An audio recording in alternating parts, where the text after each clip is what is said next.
Hola amigos, bienvenidos una vez más a jovenesdelcenáculo.tv. Los invitamos a ingresar a nuestra página web donde podrán encontrar todas las entrevistas y nuestros programas. También pueden darnos like en nuestra página de Facebook o seguirnos en nuestra cuenta de Twitter. Ahí pueden interactuar con todos nosotros.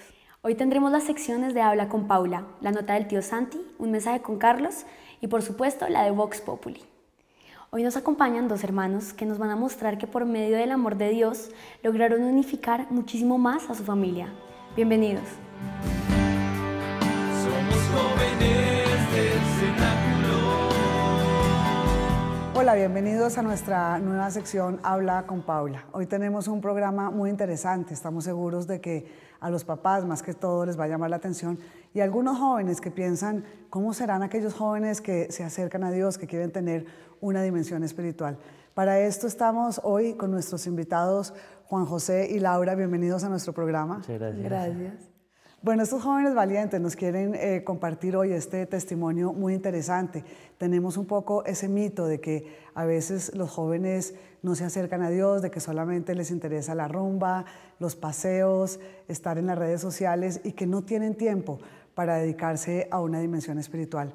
Por eso tenemos hoy a Laura y a Juan José que nos van a contar a nosotros, en nuestras familias, a los papás, cómo hacemos nosotros para llegar al corazón de los jóvenes y para decirles que aparte de la vida cotidiana también se puede dejar un espacio para encontrarse con Dios. Laura, cuéntanos un poco cómo fue tu ambiente familiar y cómo creciste tú. ¿Tus papás eran creyentes? ¿Te inculcaron un poco la espiritualidad? ¿Cómo fue tu historia? Bueno, durante toda mi vida mis papás fueron muy creyentes. Ellos trataban de acercarnos a Dios un poco, de llevarnos a misa, pero creo que de alguna manera mi hermano y yo no estábamos tan conectados, o sea, no entendíamos muy bien qué significaba Dios, qué significaba, no sé, el mensaje de la misa. De pronto solo íbamos porque mis papás nos llevaban los domingos y a veces hasta obligados. Entonces, pues yo creo que en el colegio también trataban de inculcarlo, pero no muy a fondo. Es más, tampoco entendíamos muchas cosas y empecé a ver que en el colegio muchísima gente empezó a ir a un retiro, empezó a llegar súper cambiada. Yo vi a la gente feliz, pero no me decían qué era. Yo preguntaba como por curiosidad y me decían, no, es muy chévere, llegamos cambiadas, felices, pero no te podemos decir qué es. Entonces ahí empezó mi curiosidad, como querer ver qué era Jóvenes del Cenáculo, querer descubrir qué era eso que ellos encontraban, que hacía que llegaran tan felices, tan cambiados, tan espirituales, porque llegaban con otra mentalidad de Dios que yo quería entender. Entonces fue ahí cuando decidí ir a mi retiro, que fue ya hace más de un año, y me di cuenta del cambio que produce en la gente, pues me llenó mucho y aprendí muchísimo de Dios que yo no sabía muy bien qué era. Bueno, Laurita, cuéntanos entonces cómo ha sido tu vida antes y después de encontrar a Dios, porque sabemos que a veces los jóvenes dicen, no, pues yo no lo necesito, tengo mi vida bien, tengo un colegio chévere, mi familia está siempre conmigo, no tengo realmente grandes problemas. ¿Por qué quisiste ir a este encuentro espiritual y cómo impactó tu vida y cómo la cambió? ¿Qué le dirías tú a esos jóvenes que te están viendo en estos momentos? ¿Para qué ir a eso? Bueno, yo creo que ese retiro le sirve a todo el mundo, o sea, no solo si uno tiene problemas o tragedias. Yo creo que eso ayuda a uno a encontrar algo que hacía falta. Es decir, yo me sentía un poco vacía, porque sí, yo tenía una familia linda, amigas, un buen colegio, pero sí me hacía falta algo que me impulsara como a actuar al día a día. Entonces, para lo que me sirvió más que todo, en mi caso que no tenía un problema así grande, fue para darme cuenta de la presencia de Dios en las cosas que ya tenía. Por ejemplo, me di cuenta de Dios en los papás que yo tenía, porque yo no los apreciaba o yo creía que todo el mundo tenía una familia como la mía, y la verdad es que en ese retiro aprendí a ver a Dios a través de mis papás. Entonces, entender el por qué ellos se sacrificaban por mí y más que todo agradecer lo que tenía, a darme cuenta, abrir los ojos, de ver que yo era una privilegiada. Más que todo me sirvió para eso, para agradecer el día a día y para así aprovechar las cosas buenas que Dios me dio en mi vida. ¿Y tú crees que hoy es realmente difícil lograr que los jóvenes acepten acercarse a Dios, que los jóvenes saquen tiempo y sacrifiquen un fin de semana de rumba, de paseos, para irse supuestamente a encontrar con Dios, que para ellos hoy en día pues eso es una odisea? Sí, o sea, yo creo que para mucha gente puede ser una locura, digamos, decir, no, me voy a un retiro fin de semana, como hay mucha gente que está muy cerrada a eso y dice yo no lo necesito, pero de verdad la recompensa es enorme, es decir, no vale nada un fin de semana por todo lo que te deja el retiro, que es algo de toda tu vida. O sea, tú aprendes a pensar de una forma diferente, a tratar a la gente de una forma diferente, a reflexionar y pues acercarte a Dios. Entonces, en verdad, un fin de semana eso no es nada comparado con lo que te deja el retiro, que es algo inmenso. Qué lindo. Vives tu experiencia en el retiro, empiezas a tener como esta metamorfosis interior en donde te empiezas a acercar a Dios y luego dices, voy a invitar a mi hermano, pero no era tan fácil. Cuéntanos un poco de eso. Sí, o sea, lo que pasó es que yo llegué al retiro y, bueno, como que me puse a pensar en mi familia, que era lo más importante para mí. Me di cuenta que sí, aunque éramos una familia linda, que nos llevamos bien, no había una conexión real como con Dios. Entonces yo dije que pues me pareció chévere invitar a mi hermano, porque yo le veía un poco alejado de Dios, nuestra relación no era buena, pues peleábamos todo el día, no era una relación tan bonita. Entonces yo dije, o sea, ¿cómo hago para mejorar esta relación? No era, pues por medio del diálogo, no, porque mi hermano era pues un poco rebelde, un poco cerrado a eso. Él nunca me escuchaba, o sea, yo para él era una niñita y chiquita que vivía con él. Entonces yo dije, bueno, chévere, si yo no puedo hacer nada por mis propios medios ni mis papás, porque ya mi hermano estaba pues un poco desubicado, ya no tenía, pues yo dije que pues la última opción que yo veo para que él se salve y se reivindique es como pues ir al retiro, que Dios llegue a él y ver si por obra del Espíritu Santo podía cambiar con nosotros y podía ser una mejor persona. Y entonces yo quise invitarlo, pues en la misa de clausura él no se vio muy cerrado, que fue lo que me sorprendió. Yo le dije, ay, el retiro, yo hablando del retiro. Me dijo, ¿cómo sí? Pues vamos a ver qué es eso. También creo que fue por curiosidad y creo que le cambió la vida, y no solo a él, sino a nosotros, porque convivimos con él pues las 24 horas del día, entonces claro, nos cambió. Al final del programa continuaremos con la entrevista a Juan José y a Laura. El tío Santi nos hablará de un tema que es muy común ahora entre los jóvenes, un tema que me ha afectado a mí y seguramente también a muchísimos de ustedes. Somos jóvenes del cenáculo. Hola queridos sobrinos de Jóvenes del Cenáculo. Esta vez quiero contarles una historia de un niño que tenía 11 años y regresaba del Ecuador. Su papá había muerto de un ataque cardíaco siendo colombiano en la ciudad de Quito. Él llegó al colegio y empezó a estudiar. Cuando llegó no conocía a nadie y empezaron a hacerle un terrible bullying, un terrible matoneo. Él se sentía muy mal, empezó a no querer ir al colegio, lloraba mucho, no podía dormir. En fin, pasó una temporada pésima, pero no le dijo nada a su mamá y estaba sintiéndose muy mal, bajó su rendimiento académico, fue tremendo. Al cumplir los 13 años, de repente se desarrolló muy vigorosamente y llegó a ser muy fuerte. Entonces ocurrió lo contrario.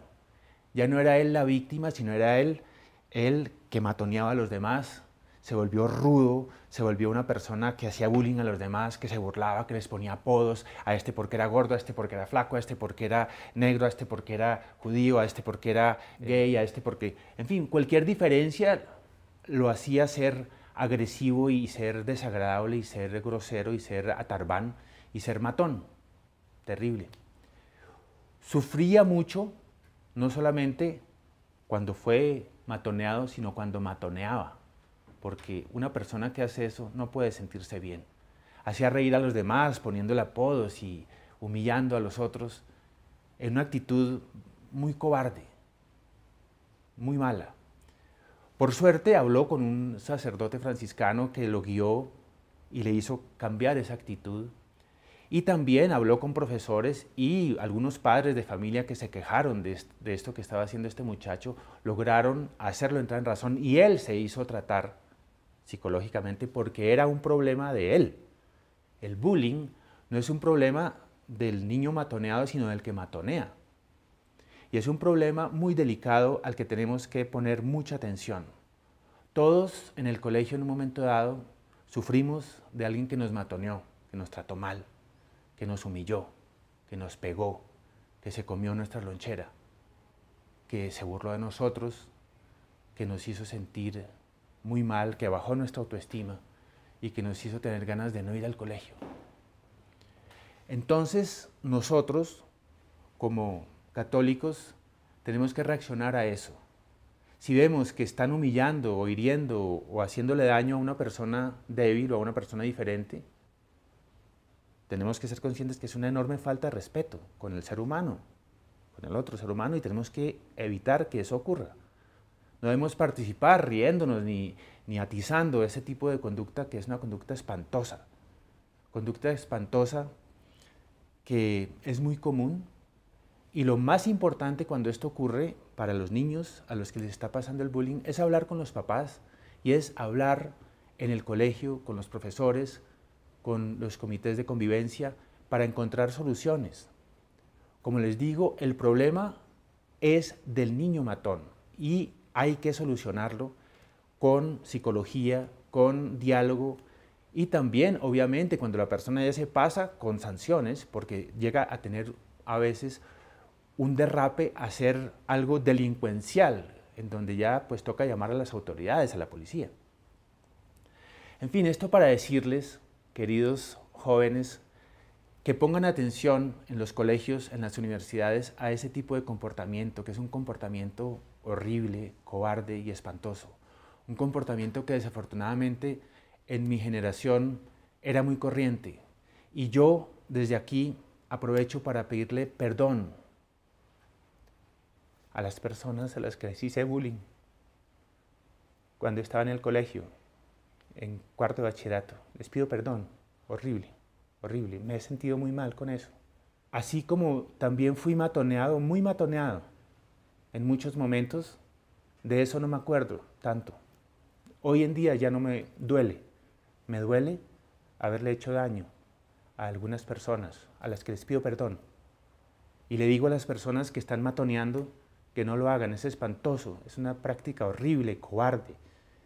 Corrijan ese comportamiento y denle a esas personas débiles apoyo, denle amor, cariño. Es una forma de ser respetuoso con la otra persona, pero además de tener amor, caridad.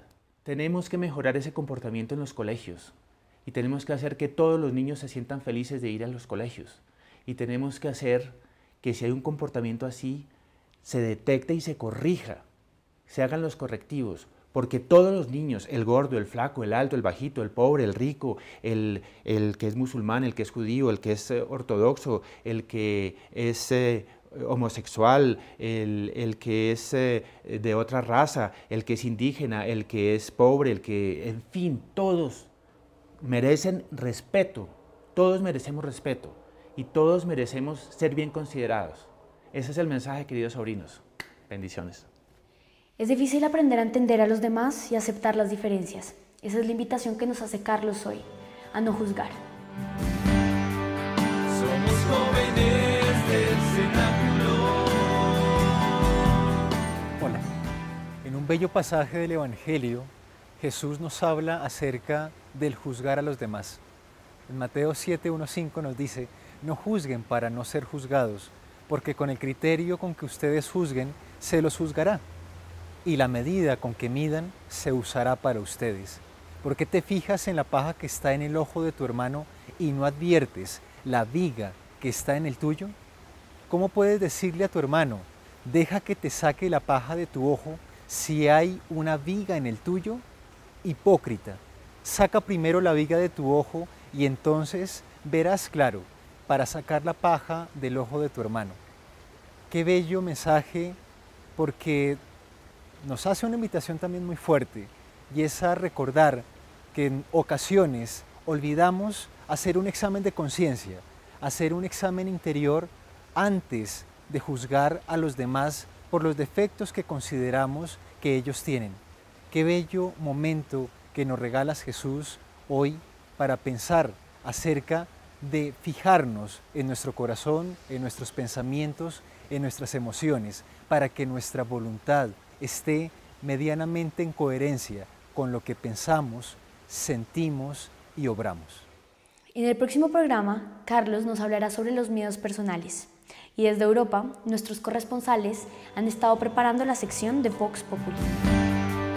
Somos jóvenes del cenáculo. Hola amigos, seguimos acá desde Roma. Estamos con Javier, quien también es periodista y ha trabajado y es joven igual. Entonces quiero que nos cuentes un poco cómo es esta situación y cómo ves tú esta perspectiva desde joven, la vida y cómo es vivir para Dios, el servicio para Dios. Pues yo creo que bueno, los jóvenes en España están muy comprometidos, los jóvenes católicos desde la Jornada Mundial de la Juventud, sobre todo de Madrid, que participaron muchísimo, de todas las diócesis fueron miles de jóvenes. Ese fue un momento clave para los jóvenes católicos. Luego a Río de Janeiro no se han podido acercar tanto, pero el hecho de que el Papa Francisco hable también español, pues está impulsando una nueva ilusión por la misión, por la Iglesia, por la renovación que parece que promete o que se intenta pensar que va a salir adelante. Entonces yo creo que es una situación ahora mismo de los jóvenes españoles muy buena. Hola, ¿qué tal? Les mando un fuerte saludo, un gran abrazo desde Roma. Soy Leonel, un sacerdote mexicano que estudia comunicación aquí en Roma. Estamos en este curso, les deseamos todo lo mejor y ánimo, tenemos que construir una gran red de amor, una gran civilización del amor, como los papas nos invitan. Y bueno, como Papa Francisco, que aquí se siente el ambiente, realmente podemos y tenemos mucho que hacer en la era digital. Ánimo y que Dios los bendiga. Caros jovens da Colômbia, grande abraço, a saudação de todos os jovens brasileiros nessa rede de comunicação, nessa rede fraterna, junto aqui ao Santo Padre, o Papa Francisco. Nós queremos proclamar ao mundo a nossa fé, a nossa alegria de ser cristão. Grande abraço a todos vocês. Y ahora continuemos con la entrevista a Juan José y a Laura en la sección de Habla con Paula. Ojo, papás y mamás, que no es imposible que nuestros hijos se acerquen a Dios. A veces tenemos hijos rebeldes, a veces tenemos hijos desubicados, como dice Laura, pero vemos que siempre Dios tiene su manera para llegar al corazón de los jóvenes. Juan José, ¿cómo fue este impacto? ¿Cómo recibiste la invitación de tu hermana a buscar esta vida espiritual? Me imagino que tú en tu mundo en el que estabas, que tú nos cuentas un poco desubicada, ahora nos contará Juan José cómo era ese mundo. ¿Cómo te llega esta invitación? Pues bueno, yo la verdad toda la vida estuve muy metido en el tema de la rumba y los amigos. Siempre fui fanático de los grupos grandes de amigos y salir a rumbear y el trago y todo lo que la noche trae. Y digamos que nunca me había puesto a preguntarme como en verdad mi familia, pues, ¿dónde estaba? Claro. Y llega un momento en el que uno se empieza a dar cuenta que a medida que pasa la vida, uno tiene muchos más conocidos pero menos amigos, porque esa es como la enseñanza que a mí me dejó todo esto, y es que entre más gente conoce uno, menos amigos tiene. Y empecé a ver que dentro de mí había un vacío horrible y era el tema de mi familia, porque pienso que cuando uno está bien en la casa, no está bien en nada, y la casa incluye a Dios, incluye a toda la familia. Entonces pienso que esta invitación que me hace mi hermana, que eso fue hace como 2 años, creo, fue como muy oportuna. Y cuando decido ir al retiro, digamos que las cosas cambian. Termino de meterme todo el día en la rumba y estar dedicado a los pues de DJ, y empiezo a entender que la paz interior es como lo que en verdad me hace feliz, y la estabilidad. Entonces hoy en día inclusive presento el programa, todavía trabajo de DJ, pero digamos que ya es con otra forma de ver las cosas, no es el centro de la rumba, los excesos, sino pasarla rico y tener como una vida equilibrada. Es como lo que siempre pues busco hoy en día ya. Juanjo, tú que viviste en este mundo de la rumba y que aún trabajando como DJ estás ahí un poco en contacto con la realidad de los jóvenes, cuéntanos qué es lo que los jóvenes buscan en esta rumba desaforada, en el trago, en toda esta máscara que se ponen a través de la rumba. ¿Qué es lo que ellos están buscando realmente ahí? Digamos, a mí me pasó, yo viví mucho con mis amigos, la gente que es más desaforada por el trago, como por la rumba excesiva y todo, es la gente que más vacíos tiene. Normalmente, siempre en el grupo, la gente que tiene problemas o en la casa o en las relaciones de pareja, o la que está como golpeada, siempre es la gente que más se refugia en ese tipo de cosas excesivas. Entonces, precisamente, si los hijos de la gente que nos está viendo la ven que está muy perdida en ese mundo, es porque seguramente tiene un vacío y y yo creo que es muy posible que sea en casa, ¿no? Normalmente, muchas veces, esos vacíos que se tratan de llenar son ya vacíos muy internos que empiezan en la casa de uno, en la relación con los hermanos, en la relación con los papás. Entonces, pues, ¿para qué busquen? Existe este mito de que la rumba y la espiritualidad, la adolescencia, los jóvenes y la espiritualidad son incompatibles. ¿Cómo le explicamos nosotros a los papás y a las familias que nos están viendo en estos momentos que se puede rumbear, que se puede salir, que se puede tener una vida agradable, de verdad, pues pasando ratos agradables, pero tener un balance entre lo que es la vida de rumba, la vida de salir, la vida con los amigos y también tener un balance y un equilibrio con la vida espiritual? ¿Cómo se logra esto? Digamos que cuando uno logra involucrar la vida espiritual en la rumba y eso, se vuelve, pues en mi caso por lo menos, se volvió una vida muy equilibrada. Entonces yo salgo a rumbear, me gusta los viernes a veces, claro que últimamente he dejado un poco, pero me gusta salir a rumbear y todo, pero igual le dedico el mismo tiempo que le dedico a la rumba a mi familia, le dedico el mismo tiempo que le dedico a la rumba a la persona con la que yo esté, a mis amigos.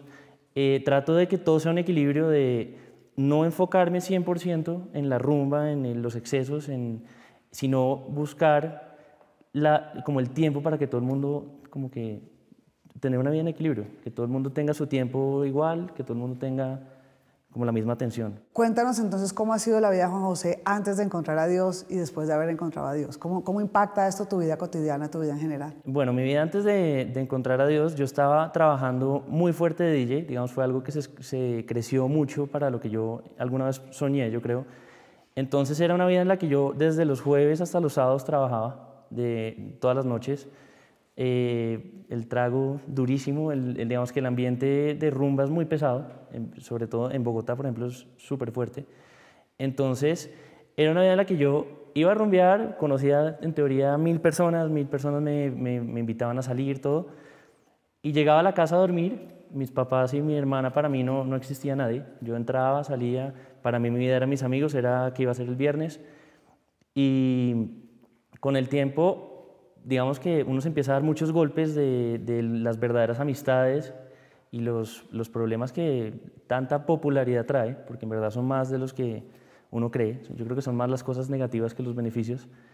Y después entra Dios a mi vida y se vuelve el centro, es mi familia. Entonces, hoy en día muchas veces me dicen que necesitan que trabaje en alguna fiesta o algo, y si tengo algo familiar simplemente no trabajo. O sea, es algo secundario, se ha vuelto más primordial en mi vida estar con mi familia, preguntarle a mi hermana cómo le fue en el colegio ese día, preguntarle a mis papás, acompañarlos los fines de semana a los planes familiares. Entonces se ha vuelto como el enfoque cambia, y el enfoque cuando cambia pienso que pues a mí me ha traído mucha tranquilidad. No se les olvide ingresar a nuestra página web www.jovenesdelcenaculo.tv. Ahora los dejo con el Ministerio de Música de Jóvenes del Cenáculo Junior. Y que Dios los bendiga. Más allá